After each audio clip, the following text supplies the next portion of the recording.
Hey, കഴിഞ്ഞ ക്ലാസ്സിൽ നമ്മൾ 4 കേസസ് പഠിച്ചല്ലോ ജർമ്മൻ്റെ. ഇത്തവണ നമുക്ക് നോമിനേറ്റീവിലുള്ള പേഴ്സണൽ പ്രൊനൗൺസ് എന്തൊക്കെയാണെന്ന് നോക്കാം. ഇംഗ്ലീഷിലുള്ള പോലെ തന്നെ ജർമ്മനിലും first person, second person, third person ഉണ്ട്. അതിൻ്റെ സിംഗുലറും പ്ലൂറലും ഉണ്ട്. ഫസ്റ്റ് നമുക്ക് സിംഗുലർ ഫോംസ് നോക്കാം. ജർമ്മനിലേക്ക് വരുമ്പോൾ ഫസ്റ്റ് പേഴ്സൺ ഐ, ഇഷ്.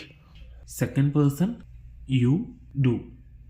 Third person S, C. എന്ന് വെച്ചിട്ടുണ്ടെങ്കിൽ ഹി, എസ് എന്ന് വെച്ചാൽ ഇറ്റ്, സി എന്ന് വെച്ചാൽ ഷീ. അതിൽ എസ് എന്ന് വെച്ചാൽ സ്മോൾ ലെറ്റർ എസ് ആണ് കേട്ടോ. ഇനി ഇതിൻ്റെ പ്ലൂറൽ ഫോമിലേക്ക് നോക്കുമ്പോൾ വി എന്നുണ്ടല്ലോ, നമ്മൾ, അത് വി ആകും.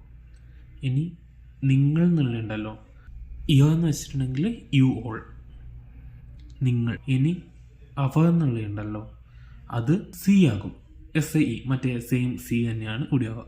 പിന്നെ ഒരു സിയും കൂടിയുണ്ട്. താങ്കൾ എന്നുള്ള റെസ്പെക്റ്റഡ് യു ഇല്ലേ, ഫോമൽ യു, അതിൻ്റെ സിയും അതിനും സിയും തന്നെ പോയാൽ പക്ഷേ അതിൻ്റെ എസ് ക്യാപിറ്റൽ ആയിരിക്കും.